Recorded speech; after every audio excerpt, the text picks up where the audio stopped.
사도신경으로 우리의 신앙을 고백합니다. 전능하사 천지를 만드신 하나님 아버지를 내가 믿사오며 그 외아들 우리 주 예수 그리스도를 믿사오니 이는 성령으로 잉태하사 동정녀 마리아에게 나시고 본디오 빌라도에게 고난을 받으사 십자가에 못 박혀 죽으시고 장사한 지 사흘 만에 죽은 자 가운데서 다시 살아나시며 하늘에 오르사 전능하신 하나님 우편에 앉아 계시다가 졸려서 산 자와 죽은 자를 심판하러 오시리라. 성령을 믿사오며 거룩한 공회와 성도가 서로 교통하는 것과 죄를 사하여 주시는 것과 몸이 다시 사는 것과 영원히 사는 것을 믿사옵나이다. 아멘. 찬송가 414장입니다.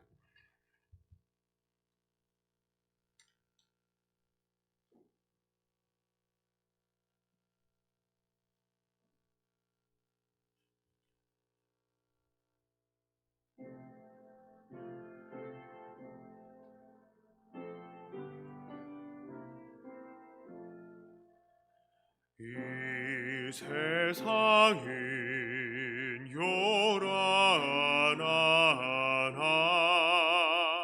내 마음은 늘 평안하다. 우주의 뜻을 행하니 참 기쁨이 내 것일세. 이 세상은 늘 변하고 험악한 일 참 많으나 주인의 맘 생각하니 참 기쁨이 내 것일세.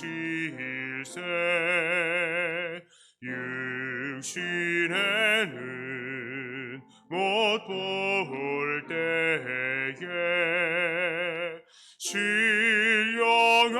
신령함는 곳 밝히사 저 천성문 보게 하니 참 기쁨이 내 것일세.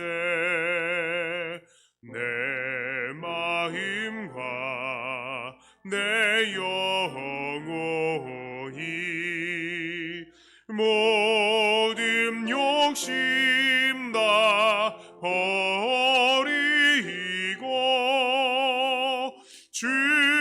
주인애로 성결하니 참 기쁨이 내 것일세.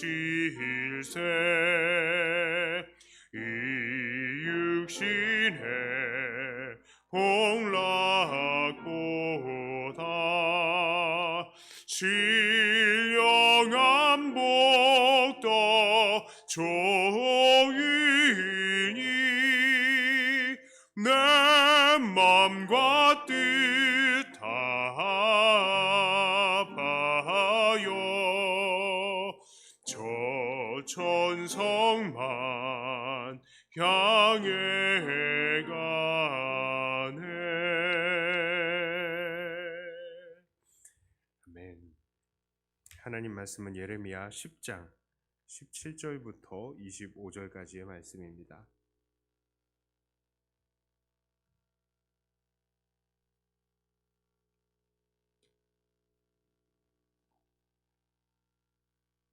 예레미야 10장 17절부터 25절까지의 말씀입니다.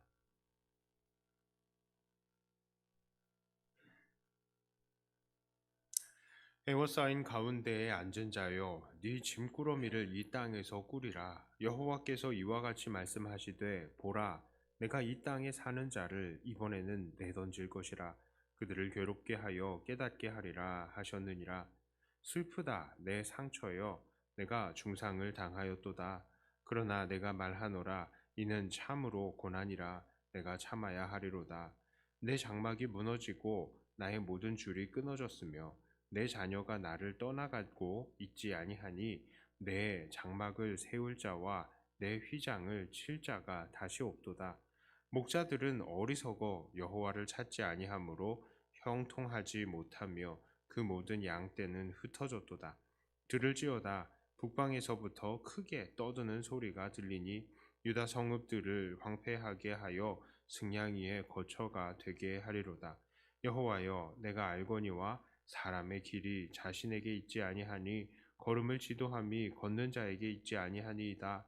여호와여, 나를 징계하옵시되 너그러이 하시고 진노로 하지 마옵소서. 주께서 내가 없어지게 하실까 두려워하나이다. 주를 알지 못하는 이방 사람들과 주의 이름으로 기도하지 아니하는 족속들에게 주의 분노를 부으소서. 그들은 야곱을 씹어 삼켜 멸하고 그의 거처를 황폐하게 하였나이다 하니라. 아멘. 하나님께서는 우리들에게 때때로 고난을 주십니다. 그리고 그 고난의 원인은 대체적으로 세 가지다라고 말씀을 드린 바가 있습니다. 첫째는 하나님께서는 우리의 죄 때문에 우리에게 고난을 주십니다. 우리에게 죄가 있을 때에 우리를 벌하셔서 우리를 정신 차리게 하시는 것이죠. 또 두 번째로 우리가 지혜롭게 살지 못했을 때도 고난이 우리에게 오는 경우가 있습니다. 세상에는 분명히 하나님께서 정하신 법칙들이 있습니다. 우리는 열심히 일해야 하고 또 약도 먹고 병원도 다니고 또 운동도 하면서 우리를 돌보면서 살아야 하고요. 또 일을 함에 있어서도 모든 이해관계를 잘 따져가면서 지혜롭게 일해야 합니다. 우리가 이것을 실패하게 되면 분명히 어려움을 만나게 되는 것이죠. 또 세 번째로는 우리가 알지 못하는 하나님의 깊은 뜻 때문에 고난이 찾아오기도 합니다. 그러나 분명한 것은 하나님은 이런 고난을 통해서 우리를 더 잘하게 하시고 예수님을 닮아가게 하신다는 것이죠. 오늘 본문에서도 하나님께서 이스라엘에게 고난을 내리실 것을 말씀하십니다. 그런데 그 고난은 무엇입니까? 바로 북방의 민족을 통해서 이스라엘을 패망시키는 그런 내용이에요. 그렇다면 이들에게는 고난이 왜 찾아왔는가요? 바로 이스라엘 백성들이 우상을 섬겼기 때문입니다. 선지자 예레미야는 백성의 대표로서 하나님 앞에 탄식하고 기도로 나아갑니다. 그런데 그의 기도의 태도는 죄로 인해서 고난을 당하는 모든 사람들에게 참으로 본되는 그런 태도인 것입니다. 우리는 죄 때문에 고난을 받을 때에 어떤 태도를 취해야 하겠습니까? 첫 번째로요, 우리는 우리의 죄를 인정해야 합니다. 19절에 이렇게 말씀합니다. 슬프다 내 상처여, 내가 중상을 당하였도다. 그러나 내가 말하노라, 이는 참으로 고난이라. 내가 참아야 하리로다. 예레미야는 북방에서 대적들이 쳐들어오는 그 고난을 참아야 하는 고난이다 라고 말을 합니다. 그러니까 이것은 견뎌내야만 한다는 것이죠.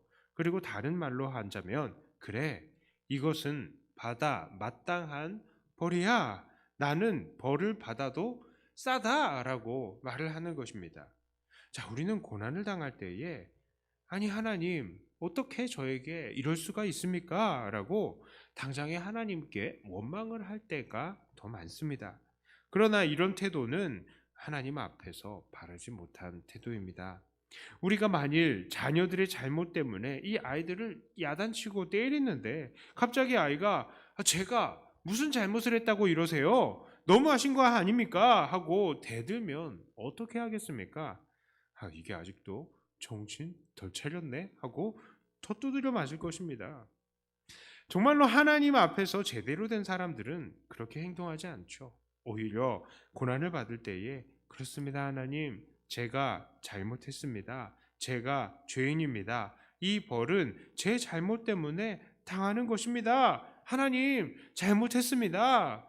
이렇게 말해야 하는 것입니다. 그리고 두 번째로요, 우리는 고난을 당할 때에 하나님의 인도하심에 우리를 맡겨드려야 합니다. 23절에 이렇게 말하죠. 여호와여 내가 알거니와 사람의 길이 자신에게 있지 아니하니 걸음을 지도함이 걷는 자에게 있지 아니하니이다. 자, 예레미야는 사람의 길이 자기에게 있지 않고 그 걸음을 지도함이 걷는 자기 자신에게 있지 않다. 바로 우리 하나님께서 우리 사람들을 인도하신다라고 고백을 합니다. 예레미야는 왜 이렇게 이야기를 할까요? 그것은 바로 하나님의 백성을 치는 자가 북방의 이방 민족이기 때문에 이렇게 말을 하는 거예요. 25절에 이렇게 말합니다. 주를 알지 못하는 이방 사람들과 주의 이름으로 기도하지 아니하는 족속들에게 주의 분노를 부으소서. 그들은 야곱을 씹어 삼켜 멸하고 그의 거처를 황폐하게 하였나이다 하니라. 자, 이스라엘이요 분명히 죄를 지어서 벌을 받아 마땅한 사람들입니다. 그러나 이들을 치는 족속들은 어떤 족속이라고요? 북방의 민족, 더 죄악된 족속들이라는 거예요. 이들은 주의 이름으로 기도하지 않는 족속입니다. 그런데도 하나님의 백성을 멸하고 있습니다. 그러니 예레미야는 이 현실을 보니까 너무나 이상한 거예요. 인생이 정말 그렇습니다. 도대체 무슨 일이 왜 이렇게 일어나게 되었을까? 우리가 깨닫지 못하는 경우가 너무 많아요. 하나님의 징계와 훈육하심이 보통 우리의 상식의 수준을 넘어섰다라고 생각이 되는 때들이 분명히 있는 겁니다. 그러나 그렇게 이해되지 않는 모든 순간 속에서도 우리가 취해야 될 태도는요, 바로 하나님께 우리를 겸손히 맡겨드리는 것입니다. 왜 그렇습니까? 우리는 한낱 피조물에 불과하지만 하나님은 이 세상을 창조하시는 창조주시고 또한 주관하시는 주관자이시기 때문입니다. 때로는 우리가 벌 받으면서 하나님 이거 너무한 거 아니에요? 이렇게 생각이 될 때에도 우리는 고백해야 되는 거예요. 하나님, 우리가 가는 길 이것이 우리한테 있는 게 아니군요. 모든 것이 하나님의 깊은 뜻 안에 있는 줄을 믿습니다 하고 하나님 앞에 납작 엎드려야 하는 것입니다. 자, 세 번째로요. 우리는 하나님의 사랑과 정의를 간구해야 됩니다. 자, 다시 24절과 25절을 읽습니다. 여호와여 나를 징계하옵시되 너그러이 하시고 진노로 하지 마옵시며 주께서 내가 없어지게 하실까 두려워하나이다. 주를 알지 못하는 이방 사람들과 주의 이름으로 기도하지 아니하는 족속들에게 주의 분노를 부으시고 그들은 야곱을 씹어 삼켜 멸하고 그의 거처를 황폐하게 하였나이다 하니라. 하나님은 하나님의 징계 때문에 예레미야는 자기가 없어질까봐 두렵다라고 순수하게 고백을 합니다. 그리고 또한 하나님께서 하나님을 섬기지 않은 북방의 민족들을 심판해 주시기를 간구합니다. 그렇죠. 그는 고난을 당하면서 지금 하나님의 정의, 하나님의 사랑을 간구하고 있는 것입니다. 우리도요, 고난 속에서 하나님께 이것을 간구해야 합니다. 분명히 우리가 이해할 수 없는 고난을 당할 때가 있어요. 그럴 때에 정말 하나님께서 나에게 너무하신 거 아닌가, 내가 이 고난을 받아도 싸다 하지만 너무하신 거 아닌가, 이렇게 우리가 이해할 수 없을 때에, 우리보다 더 악한 세상이 우리를 징계하고 있을 때에 우리는 이렇게 간구해야 합니다. 하나님, 우리를 불쌍히 여겨주세요. 우리에게 하나님의 사랑을 베풀어 주세요. 하나님, 그리고 정의롭지 못한 세력들은 무너지게 해주세요 하고 말입니다. 나를 지금 치고 하나님께서 나를 징계하시는 그 도구가 비록 정의롭지 못하다 한다면 그것 자체를 하나님께 우리는 내어드리고 하나님께 맡겨드릴 수 있는 것 아니겠습니까? 자, 이제 말씀을 정리합니다. 오늘 우리의 죄악 때문에 당하는 고난 속에서 우리는 예레미야의 이 태도를 통해서 모범적인 대처의 태도를 배웁니다. 첫째로요, 우리는 죄악을 회개해야 합니다. 두 번째로, 우리는 하나님의 인도하심에 우리를 맡겨드려야 합니다. 그리고 세 번째로, 우리는 하나님의 사랑과 정의를 간구해야 합니다. 이러한 겸손한 태도를 통해서 고난을 온전히 감당해 내시며 하나님 안에서 결국 이 고난을 마치고 나면 우리는 성장하게 되는 것입니다.